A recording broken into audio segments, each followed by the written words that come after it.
What's up, you guys? This is gonna be like a little Bible study video because I'm sitting here reading, and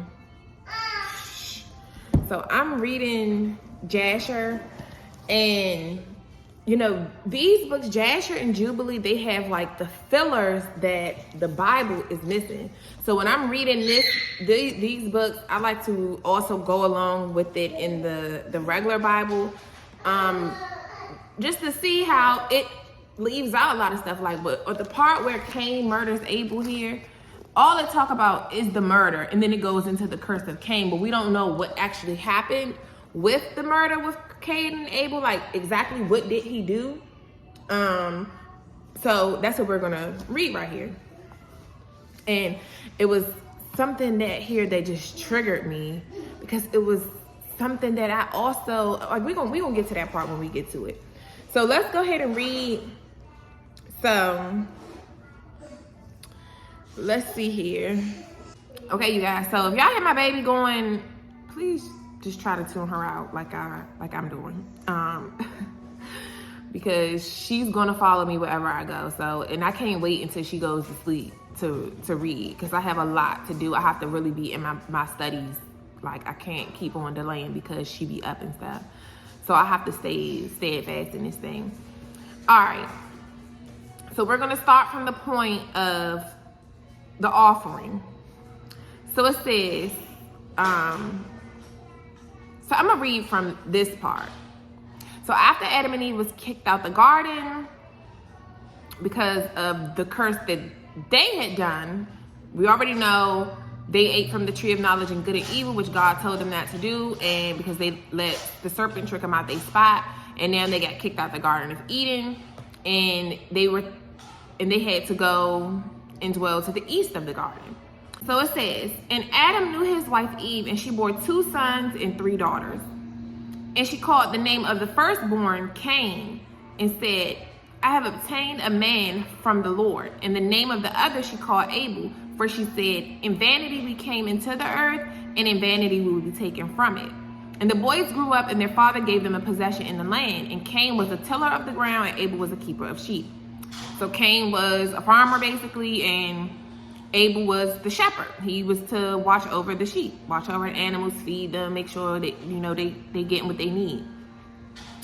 So it says, and it was at the expiration of a few years that they brought a comparable offering to the Lord. And Cain brought from the fruit. And in Jubilee, it talks about the daughters. They only named Azor and Awan. So Azor was a daughter, and Awan was another daughter. But the thing is, see, we're gonna figure out that later, because I think Awan, she wasn't born, or Azor wasn't born until Seth was. So we'll see, but they had some daughters, because Cain and Seth both married their own sisters. So let's just finish. So it says, at the expiration of a few years, they both brought a comparable offering to the Lord, and Cain brought from the fruit of the ground, and Abel brought from the firstlings of his flock, from the fat thereof. And God turned and inclined to Abel and his offering, and a fire came down from the Lord from heaven and consumed it. And to Cain, his offering from the Lord did not turn, and he did not incline to it, for he had brought from the inferior of the fruit of the ground before the Lord. And Cain was jealous against his brother Abel on this account, and he sought a pretext to slay him. And sometime after, Cain and his brother Abel went into the field one day to do their work. And they were both in the field, Cain tilling and plowing his ground, and Abel feeding his flock. And the flock passed that part which Cain had plowed in the ground, and it severely grieved Cain on this account. Just petty for real, because Cain was basically doing his work, farming or whatever, and here come Abel coming through with his flock of animals. And he was already jealous because God accepted his offering of the baby of the flock, then he did. Then he didn't accept his offering from the fruit that he was given to the Lord. So Cain's offering was some fruit, and it said the inferior fruit. So I wonder what was the inferior fruit? What was the less than fruit? Like, it wasn't, I guess, a good piece of fruit that he offered. But God likes those. He likes good offerings. And he does. He wants you to make a good offering. He wants you to make a good sacrifice. He wants you to sacrifice something that you feel like you can't Like, he like a good offering. He don't want you offering a little petty stuff. He wants you to give up something good. Like, you want to make an offering to him, and you whatever you love so much, he wants you to offer that up. Like he had Abraham to offer up Isaac. You know, even though he didn't really let him, you know, go through with it, but he just wanted to see what his heart is. Do you love me more or the things that I have blessed you with? Because I blessed you with these things. So do you love the things that I blessed you with, or the people I blessed you with, more than you even love me? So it's just interesting. So it says, and Cain approached his brother Abel in anger. So it says, and Cain approached his brother Abel in anger, and he said to him, what is there between me and you that you come to dwell and bring your flock to feed in my land? And Abel answered his brother Cain and said to him, what is there between me and you that you will eat the flesh of my flock and clothe yourself with their wool? And now therefore put off the wool of my sheep, with which you have clothed yourself, and repay me for their fruit and flesh which you have eaten. And when you have done this, I will then go from your land as you have said. So basically, Cain like, why are you bringing your animals over through my land? Like, why are you letting them come and feed over here off my stuff, off my fruit from the seeds and stuff that I have planted, and now I'm harvesting and all of that? And Abel's like, sir, look at what you have on. The clothes you have on come from my animals, from sharing my animals to give you clothing, sir. What are you talking about? You eat the flesh. When I slaughter these animals, you eat it. So my animals get to eat your stuff that you're producing, your herbs and all of that. My animals eat that stuff for nourishment, and then you in turn eat the flesh of my animals for your nourishment. And they clothe your body, sir. What are you talking about? And this is literally what goes on. Like, this is what we do. We eat the animals. The animals need to eat good stuff so that we eating good stuff. You can't be like, how you gonna do that? Like, come on now. For real? Just being petty is what he was doing. So it says, and Cain said to his brother Abel, surely if I slay you this day, you will require your blood from me. And Abel answered Cain, saying, surely God, who has made us in the earth, will avenge my cause, and he will require my blood from you should you slay me. For the Lord is the judge and arbiter, and it is he who will pay back man according to his evil, and the wicked man according to the wickedness that he may do on earth. And now, if you should slay me here, surely God knows your secret views and will judge you for the evil which you had declared to do to me this day. And when Cain heard the words which his brother Abel had spoken, behold, the anger of Cain was kindled against his brother Abel for declaring this thing. Then, because that's what I really wanted to touch on. But it says, and Cain hastened and rose up and took the iron part of his plowing instrument, with which he had suddenly struck his brother and slew him. And Cain spilt the blood of his brother. And Cain spilt the blood of his brother Abel on the earth, and the blood of Abel streamed on the earth before the flock. And after this, Cain regretted having slain his brother, and he was sadly grieved, and he wept over him, and it exceedingly vexed him. And Cain rose up and dug a hole in the field where he put his brother's body, and he turned the dust over it. And the Lord knew what Cain had done to his brother, and the Lord appeared to Cain and said to him, where's your brother Abel that was with you? And Cain concealed his true motives and said, I don't know. Am I my brother's keeper? And the Lord said to him, what have you done? The voice of your brother's blood cries to me from the ground where you have slain him. For you have slain your brother and have concealed your intentions before me, and imagined in your heart that I did not see you, nor knew all your actions. But you did this thing, and you slew your brother for no reason, and because he spoke rightly to you. Wow, y'all, this made me want to cry. And now therefore cursed are you from the ground which opened its mouth to receive your blood, to receive your brother's blood from your hand, and wherein you buried him. And it will be when you will till it, it will no longer give you its strength as in the beginning. For the ground will produce thorns and thistles, and you will be moving and wandering in the earth until the day of your death. And at that time, Cain went out of the presence of the Lord from the place where he was. And he went moving and wandering in the land toward the east of Eden, and all belonging to him. And Cain knew his wife in those days, and she conceived and bore a son, and called his name Enoch, saying, in that time the Lord began to give him rest and quiet in the earth. Okay, so this was the whole, because it starts to go into the story like it did here. after the Lord placed the curse on Cain, he went vagabond, and then he went to go, stay in another land and had kids. But what I wanted to talk about was this part here. Because Abel told him, and I told y'all this in another video, one of these recent videos where I was telling y'all about my ex, my second BD. And I told him, God knows your intentions. God knows our intentions. He knows our heart. He knows our thoughts. Anything that you think you thinking and the other person you talking to might not know.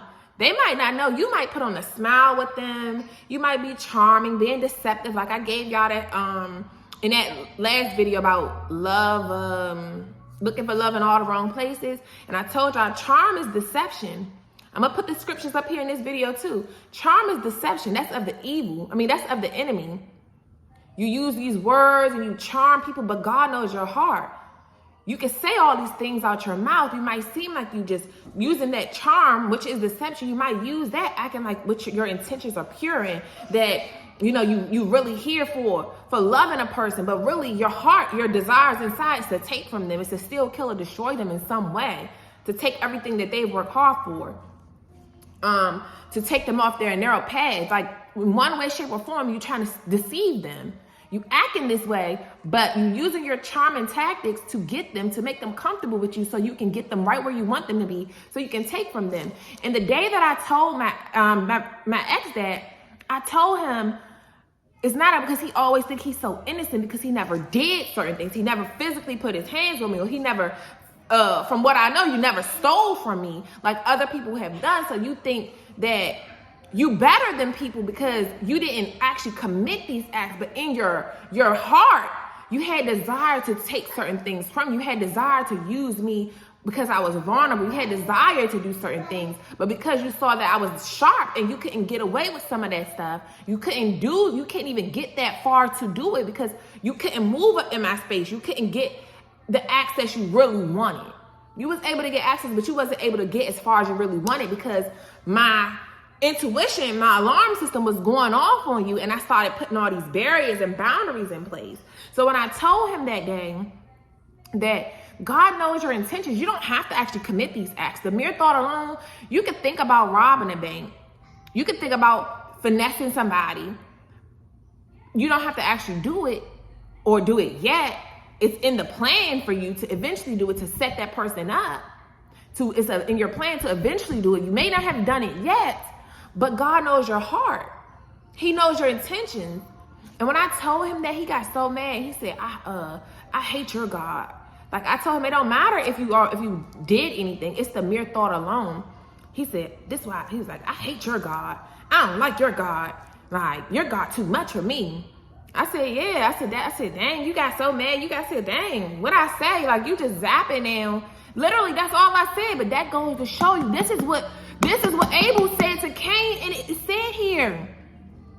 It says, and now if you should slay me here, surely God knows your secret views. He know your secret views. I don't know your real intentions, but God knows the secret views that you have about me. God knows your evil intentions that you really have for a person. He knows. It says, and he will judge you for the evil which you declared to do to me this day. And when Cain heard those words which his brother Abel had spoken, and behold, the anger of Cain was kindled against his brother Abel for declaring this thing. He was mad at Abel for even saying that. For even saying that God knows your secret motives. God knows what's really in your heart. God knows that. So if you do this thing, surely the vengeance is the Lord's. Surely you're going to get rebuked. You're going to get in trouble for the mere thought alone.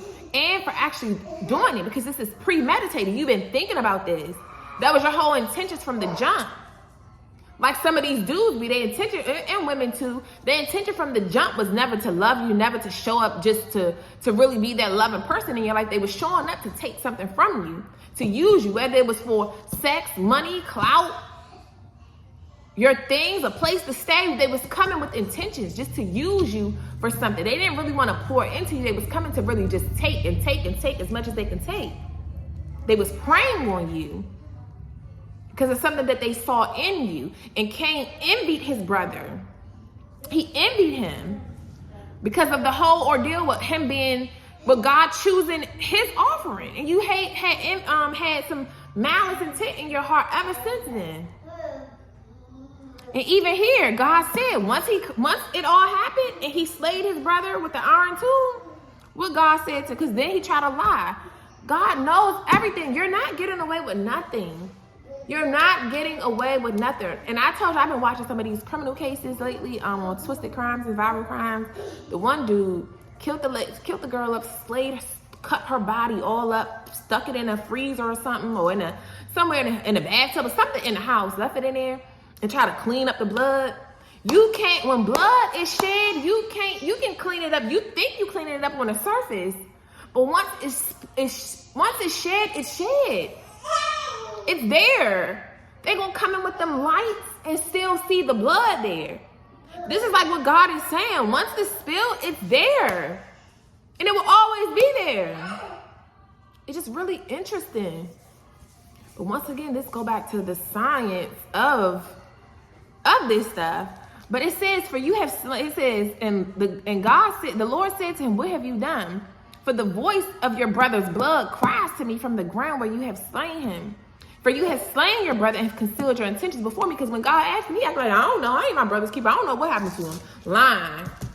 And God like, so you gonna lie. I'm giving you the opportunity to tell me what you did. But you gonna sit here and lie? That's what you gonna do? All right, say less. Because all you had to do was keep it 100. All you had to do was be real. All you had to do was tell me right off the rip. But because you sat here and lied, you was gonna get in trouble anyway.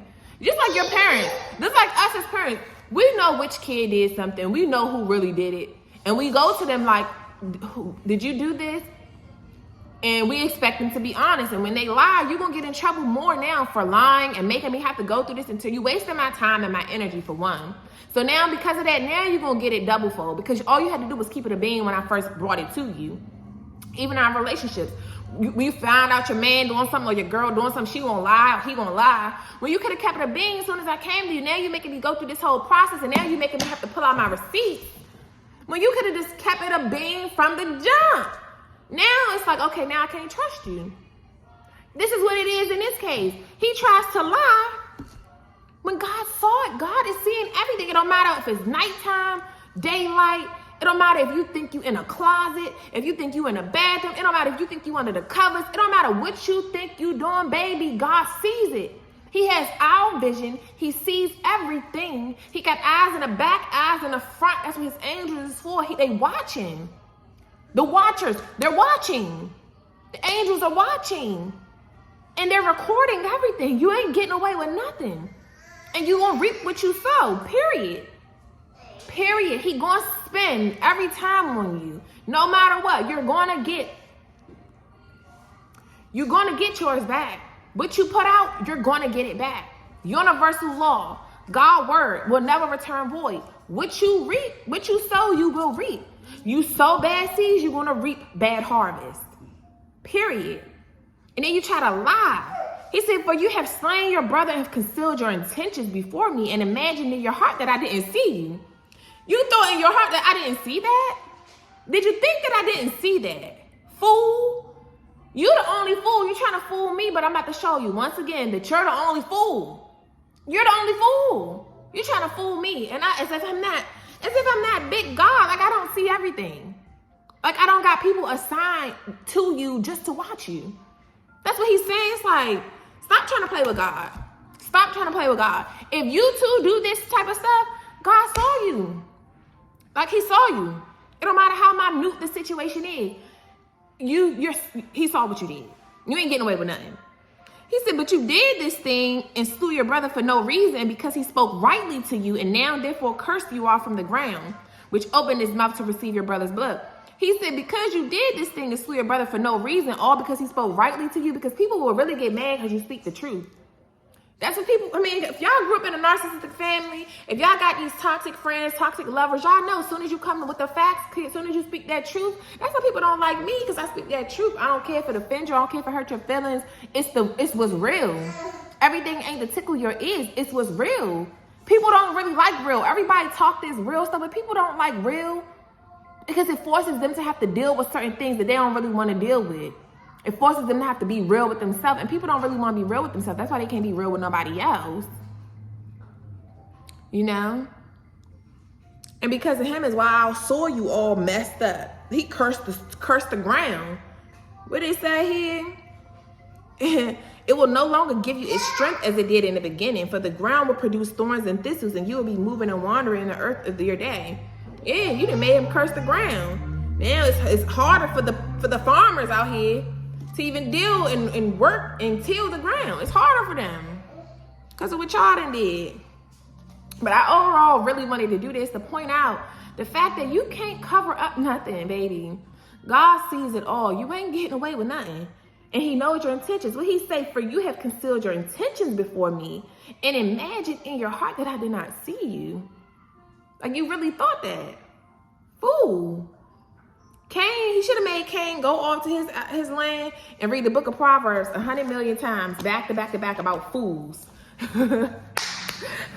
About fools, because you really gonna do that. You know, but this is what I really wanted to do this video for us to talk about the story of Cain and Abel, what really went down, like how did he really slay him, like what he really did, why he really did it. Envy.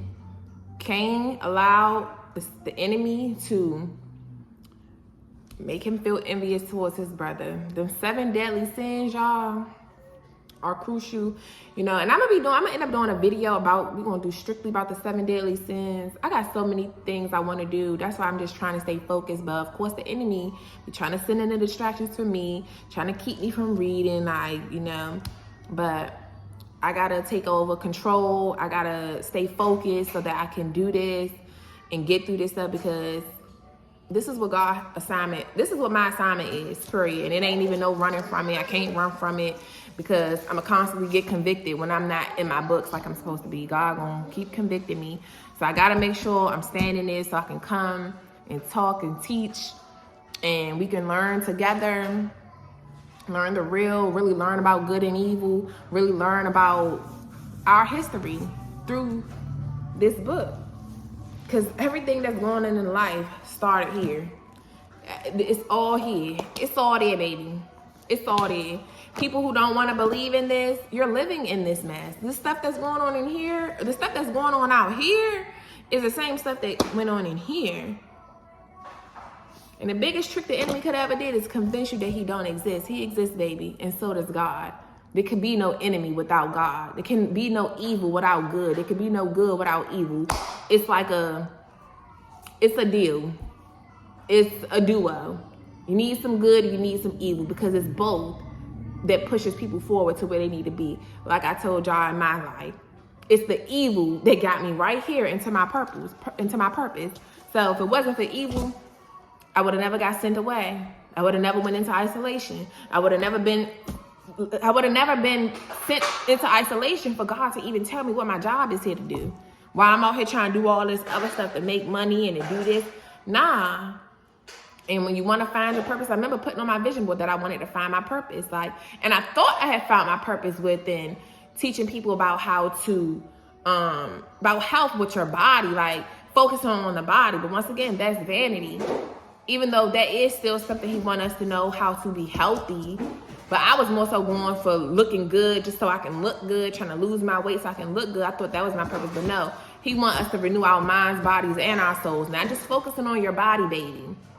That's the last thing you need to be worried about. And you need to be making sure you get the inside of it right. But worried about how I look on the outside, make sure that inside. He about inside out, not outside in. Get the inside right. Get your brain right, mind right, inside of your body out. Get the inside of your body, get that right. Because if you get the inside right, if you feed it with the right things, if you feed yourself with the right things, the outside gonna start to reflect. The outside reflects everything that's going in the inside. When you start eating bad, it come out in your face, acne, it come out in your weight, it come out in how you move, it messes with your brain chemistry. Like, I'm really learning a lot about how food, what we eat, really do affect a lot. That sugar, a lot of us have sugar addictions, and I keep telling y'all this. But anyways, because I'll get to going on. But let me finish reading, and I'll see you guys in the next video. Deuces.